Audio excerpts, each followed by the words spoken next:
Calendar में तारीख बदलती है, लेकिन कुछ तारीखें ऐसी होती हैं जो बरसों बाद भी लोगों के जहन में जिंदा रहती है। और कैलेंडर में आज बात एक ऐसे भारतीय राजा की जिससे हर साम्राज्य खौफ खाता था। जब भी भारत देश में महान राजाओं और उनके साम्राज्यों के बारे में बात होती है तो हमारे जहन में अक्सर छत्रपति शिवाजी महाराज, अशोक महान, महाराणा रणजीत सिंह, महाराणा प्रताप, चंद्रगुप्त मौर्य जैसे महान राजाओं का नाम सामने आता है।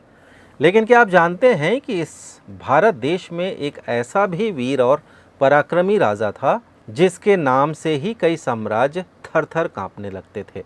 जी हाँ, आज हम बात कर रहे हैं एक ऐसे ही वीर और परम पराक्रमी शूरवीर राजा की जिसने समुद्र तट से लगा हुआ हर साम्राज्य खौफ खाता था। तो चलिए जानते हैं कि आखिर कौन थे वो शूरवीर राजा जिन्हें महान शक्तिशाली राजा कहा जाता है।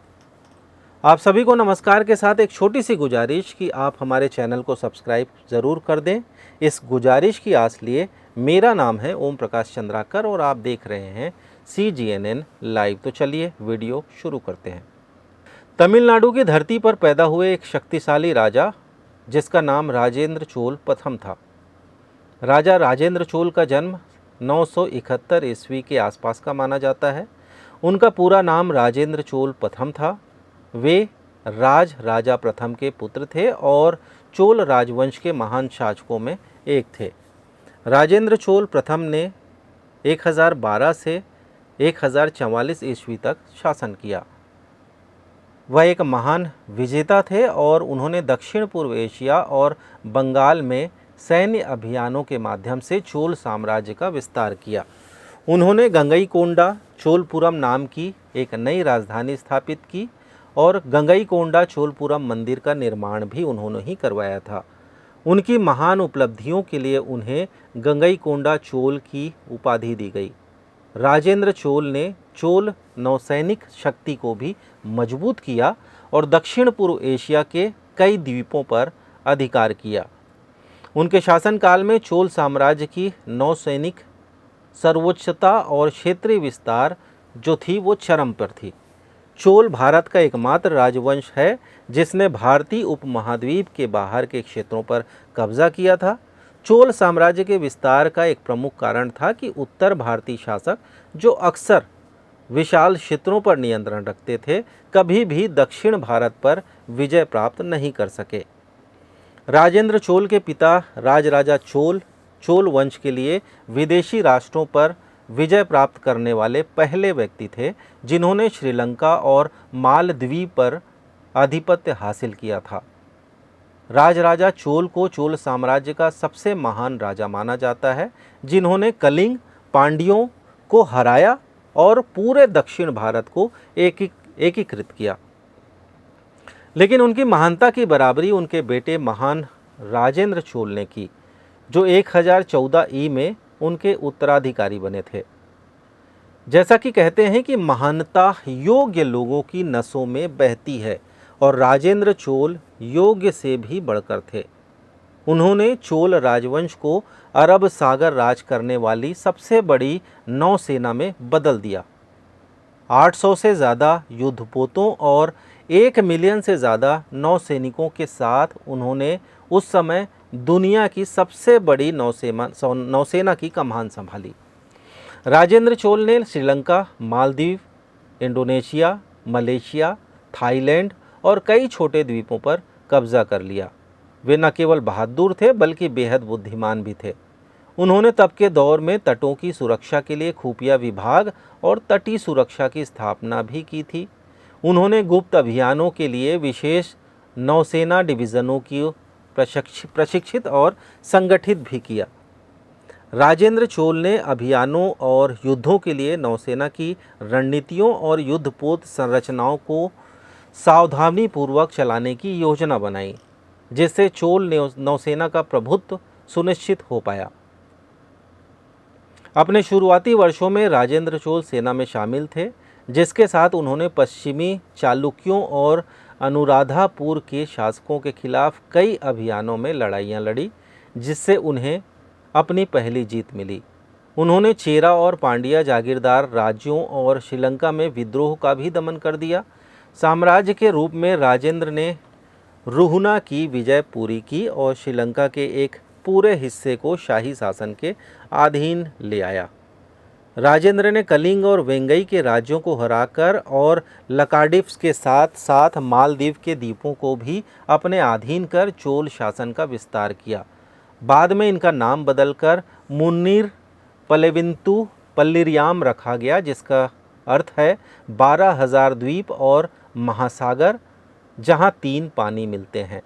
इन द्वीपों के बाद रणनीतिक नौसैनिक ठिकानों के तौर पर इन्हें इस्तेमाल किया गया। राजेंद्र चोल ने पाल राजवंश के खिलाफ भी युद्ध किया और काफ़ी संपत्तियों पर कब्जा कर लिया, जिसका इस्तेमाल उन्होंने चोल साम्राज्य की राजधानी गंगईकोंड चोलपुरम शहर बनाने के लिए किया। यह नई राजधानी कई शताब्दियों तक साम्राज्य में व्यापार और वाणिज्य के केंद्र में एक रहा। यह शहर अपनी कृत्रिम झील, व्यापक किलेबंदी, शाही महल के चारों ओर खाई और बृहदेश्वर मंदिर के लिए उल्लेखनीय था। राजेंद्र शैव धर्म के अनुयायी थे, लेकिन उन्होंने बौद्ध धर्म का भी स्वागत किया और दक्षिण पूर्व एशिया और दक्षिण भारत में कई स्तूपों का निर्माण भी उन्होंने करवाया। राजा राजेंद्र चोल के शासनकाल के दौरान व्यापार के नए रूप उभरे, जैसे कि एम्पोरिया नामक वाणिज्यिक प्रणाली। यह चोलों द्वारा मलक्का, जलडमरू मध्य और कई अन्य तटीय क्षेत्रों पर नियंत्रण प्राप्त करने के बाद शुरू हुआ था। एम्पोरिया का मतलब है कि अपनी मांग के अनुसार माल का निर्यात करना, जो साम्राज्य के भीतर व्यापार को लाभदायक बनाने और चोल सेना को बनाए रखने में मदद करने के लिए उभरा। खमेर साम्राज्य एक प्रमुख सहयोगी और व्यापारिक साझेदार था, जिससे चोलों की सोंग चीन तक अपने नेटवर्क का विस्तार करने में मदद मिली। इस लिंक ने चोल सेना में चीनी जहाज़ों को शामिल करने की अनुमति दी। यह नेटवर्क पश्चिम की ओर भी फैले थे। चोल अरब, उत्तरी अफ्रीका, अनातोलिया और तुर्क के लोगों के साथ मसाला व्यापार में लगे हुए थे। राजा राजेंद्र चोल की मृत्यु 1044 ईस्वी में हुई थी और यह स्वाभाविक रूप से हुई थी। उन्होंने अपनी मृत्यु से पहले अपने उत्तराधिकारी राजाधिराज चोल प्रथम को सहशासक नियुक्त कर दिया था। राजेंद्र प्रथम की सही जन्म तारीख को लेकर अभी भी असमंजस की स्थिति है, लेकिन ऐसा अनुमान लगाया जाता है कि उनका जन्म 971 ईस्वी के आसपास हुआ था। वह राजा प्रथम और रानी वंथी के पुत्र थे, जिन्हें थिरिपुआना मादेवियार भी कहा जाता है। राजेंद्र का एक छोटा भाई भी था, जिसका नाम अरायन राजा राजन था, जिसे चोल सेना का सेना प्रमुख बनाया गया था। उनकी 3 बहनें थे, जिनमें से छोटी का नाम कुंदरवई था। राजेंद्र चोल प्रथम के बाद उनके पुत्र राजाधिराज प्रथम ने शासन किया। उनका कार्यकाल 1044 से 1054 ईस्वी तक चला। राजा राजेंद्र चोल पहले राजा थे जिन्होंने भारत से लेकर विदेशों को भी युद्ध में जीत लिया था। 992 से 1008 ई में चोलों ने पश्चिम चालुक्यों के कई क्षेत्रों पर कब्जा कर लिया। उन्होंने 993 से 1017 ई में श्रीलंका के राजा कश्यप को हराकर पूरी तरह से श्रीलंका पर कब्जा कर लिया और वहां के राजा को अपने अधीन कर लिया। 1018 से 1019 में चोलों ने चेरों और पांड्यों की साम्राज्य पर भी कब्जा कर लिया। वहीं 1019 ई में चोलों ने कलिंग क्षेत्र पर कब्जा कर लिया।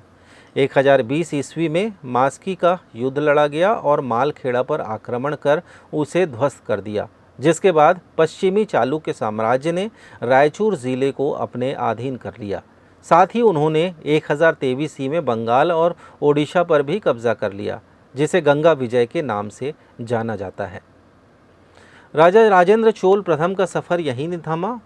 उन्होंने 1021 ई में चंद्रवंश पर विजय हासिल की। साथ ही 1023 से 1025 ई में निकोबार द्वीप पर विजय हासिल कर वहां उपनिवेशीकरण की शुरुआत की, जिसके बाद 1023 से 1025 ई में म्यांमार के पेगू शहर पर कब्जा कर लिया गया।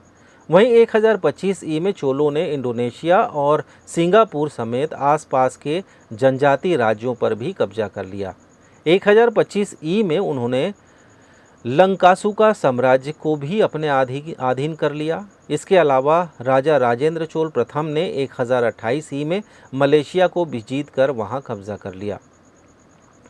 राजा राजेंद्र चोल प्रथम भारत के एक महान राजाओं में से एक थे जिन्होंने समुद्री तट के आसपास मौजूद सभी शहरों को जीत लिया। इसमें विदेश के शहर भी शामिल थे। राजा राजेंद्र चोल अपने वंशजों में सबसे शक्तिशाली और लोकप्रिय राजा थे जिन्होंने समुद्री क्षेत्र में युद्धपोत का निर्माण कर एक ऐसी शक्तिशाली नौसेना बनाई और उस दौर में भी विदेशी व्यापार का सिलसिला शुरू हो गया। दक्षिण भारत में आज भी उनके द्वारा बनाई गई प्राचीन मंदिरें और इमारतें मौजूद हैं जिन्हें पर्यटन स्थल के रूप में जाना जाता है। भारत देश के इस महान और शक्तिशाली राजा के बारे में आपको ये जानकारी कैसी लगी, हमें कमेंट करके ज़रूर बताएं और वीडियो को लाइक और शेयर करें ताकि कैलेंडर की तारीख, ऐसी ही तारीखों से जुड़ी रोचक जानकारी हम आपके लिए लाते रहेंगे। फिलहाल मुझे दीजिए इजाज़त। जय हिंद, जय भारत।